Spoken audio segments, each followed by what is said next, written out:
Welcome to Thank God You're Not My Child. Remember, it's a comedy podcast where I talk about whatever I want to. Yes, I know. And I'm traveling again on the road with driving Mr. Clift. So underneath a little blanket and the office. So hopefully the sound's going to come out pretty good. No echoes. We shall see. But today we're going to talk about first days of school. Yes, because it's happening everywhere now. And this is really hard to do to some people. There's those people that, oh my gosh, I've had such a good summer with my kids. I just don't want them to go back to school. Well, first of all, who the fuck says that? I mean, I'm not being mean. I loved having summers with my kids, but it's very draining. It's just draining. Always wanting to do something. You spend so much more money because they eat all the fucking time. And, I love having them, but by the time the 2.5 months is over, you need a little break. And I'm just one of those moms that is honest. I'm fucking honest. And I just don't always believe those, oh my gosh, I can't believe they're going back to school. I'm going to miss them so much. I miss my kids too. But a few hours of break. Ooh. So I don't really get those parents. I mean, I had great summers. But, for so many years I had daycare. And so it was daycare related. We had great times. Yet I did, for a few summers, have someone come in once a day and I could go do something with the kids, just my kids.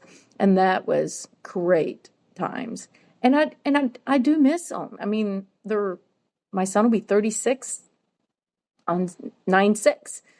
And my daughter will be 32 this year. And I do miss them.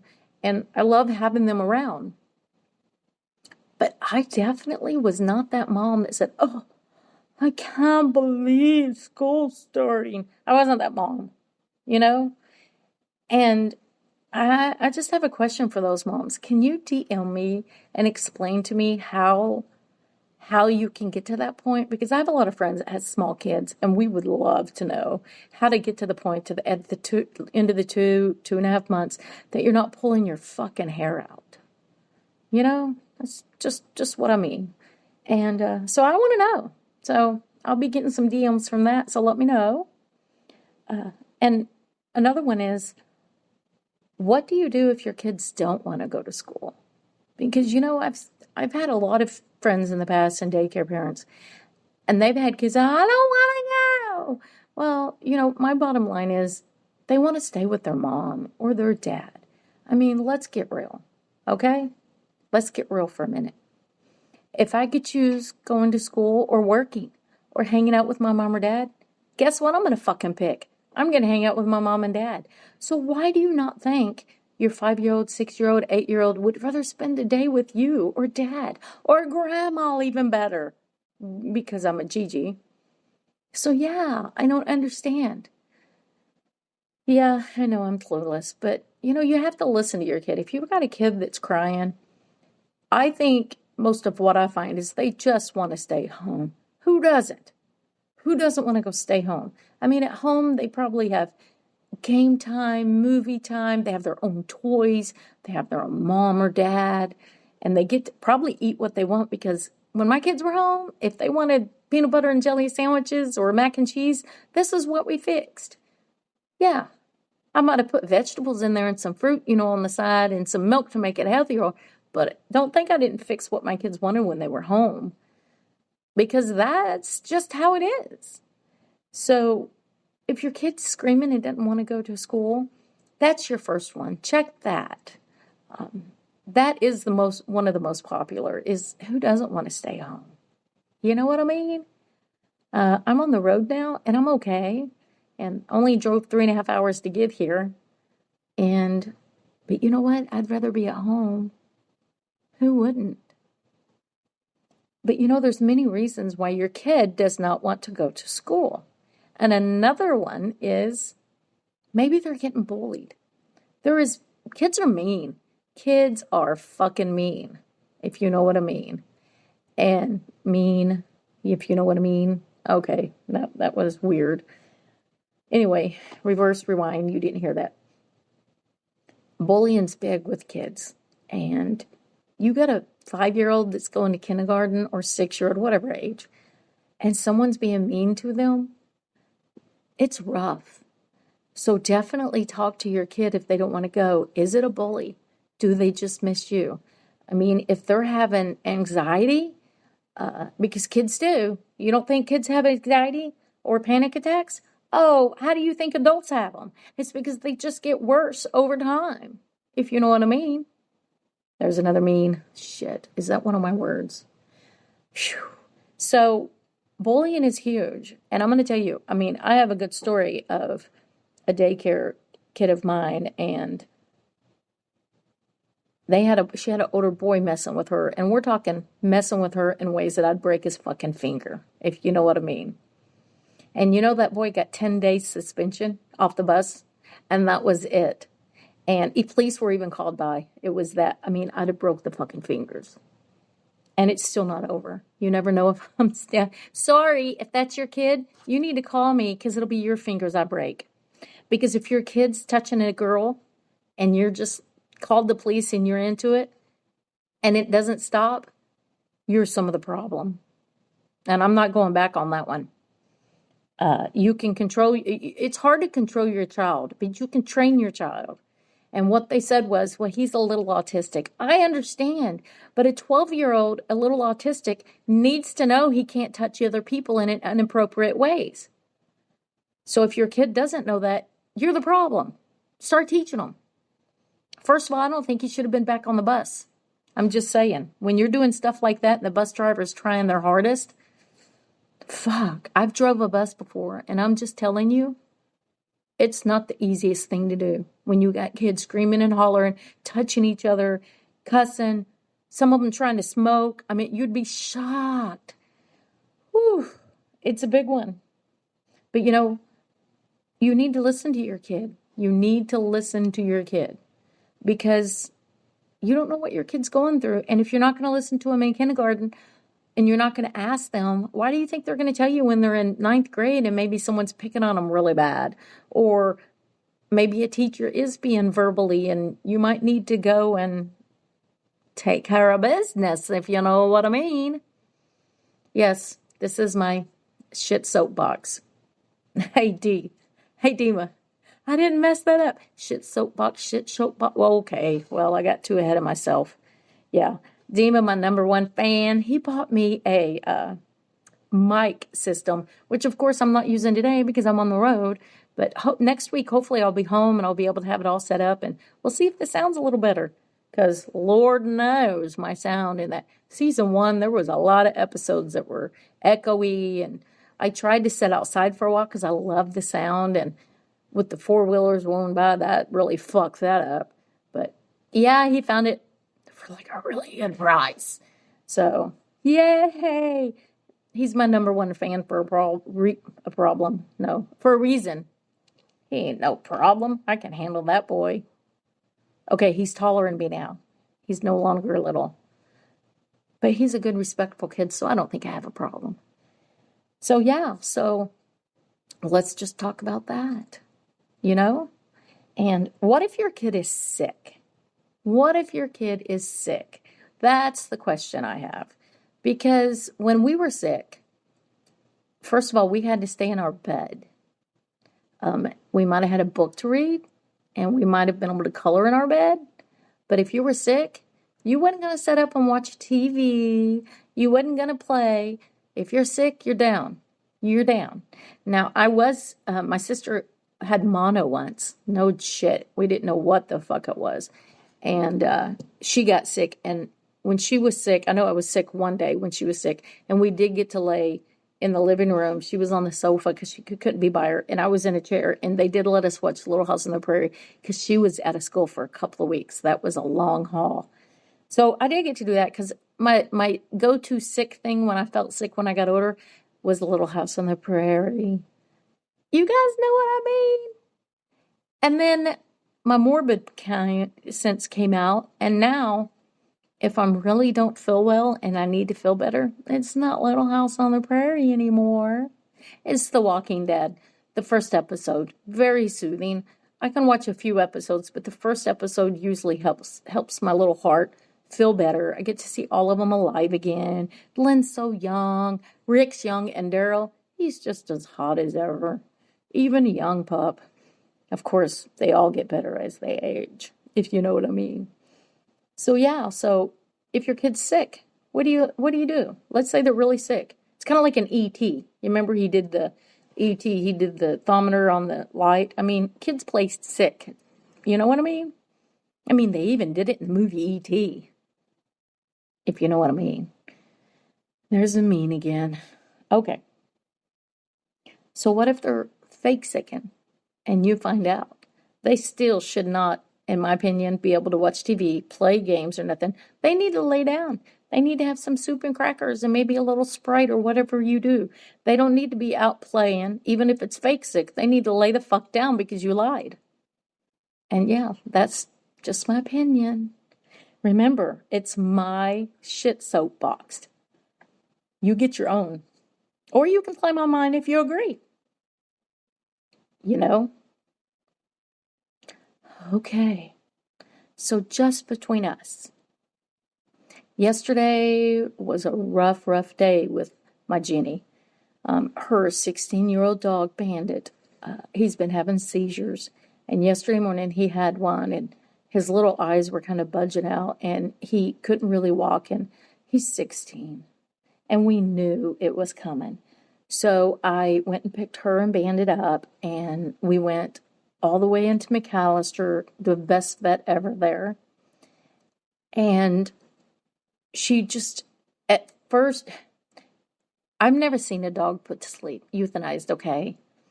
And first of all, they did amazing. But she just wasn't sure, because I'll just be honest with you, I don't know if Bandit's ever been to the vet. 16 years. They've lived on the mountain and stuff, and he's just been a great dog. I loved him to death. I'd go down there and visit with her, and he'd lay on he couldn't see, and he couldn't hear, but he knew when Donna was there. Maybe because I take treats to him in my cleavage. Okay, I said it. That's just the easiest way to me to put them. And those little dogs are like, oh, you got something? And I'm like, this might not have been a good thing to get in the habit of, because now these 3 little dogs are coming up smelling my boobs, no matter what I do now, because I've went down there enough with them in my bra. Lord, that might not have been the best thing, but it is kind of cute. I'm like, leave my buzz alone.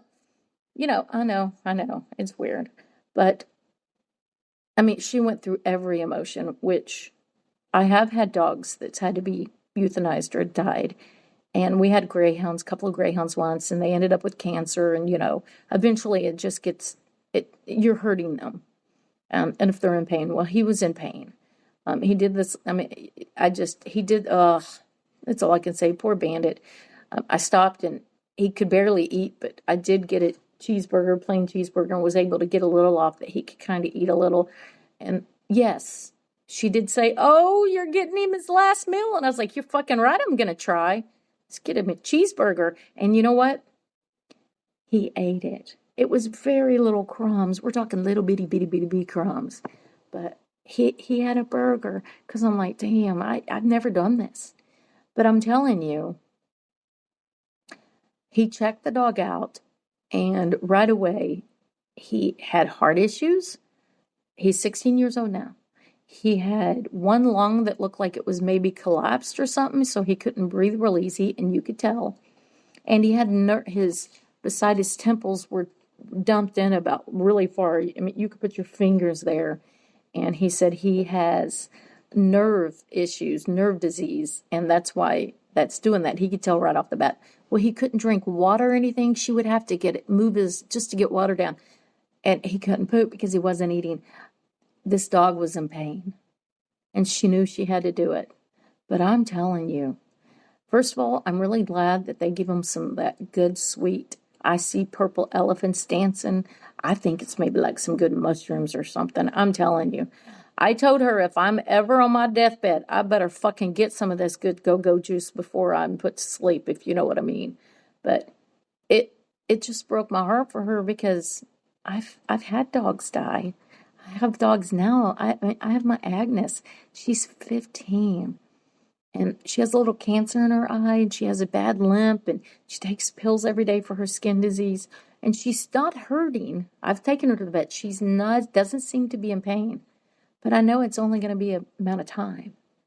And so, yeah, it was a hard day for my Jenny, but she did good. She did good. She still has 2 puppies at home, and one's going to go up the mountain to Daddy Sunday, and she'll be left just with her baby puppy that now, because of the one going up the mountain to Dad, is going to have babies. So if you want a cute little, excuse me, if you want a cute little Chihuahua Rat Terrier type, just cute, beautiful dogs. I live in Oklahoma. Hit me up. She'll have one in a couple of months. Just saying. So, yeah. So keep Jenny in your prayers or your good vibes or whatever you do, because that's not an easy thing to do, especially when she's made a big move to move out by herself, you know? So just keep her in your mind, your prayers, your good thoughts, because no one deserves to go through that. But thank you, doctor. They were very good. And she got this cute little paw print in this nice little box, because I damn well was going to buy her that.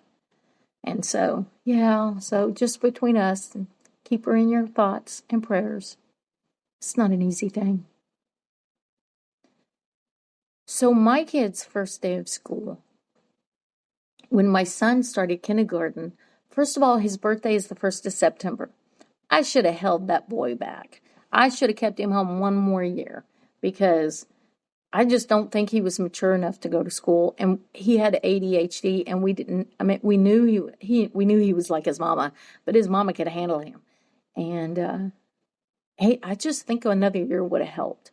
So that's something else you need to think of. If you've got a child that's 5 and should be starting school, and you just don't think they're quite ready, don't do it. You're the parent. You can delay it a year.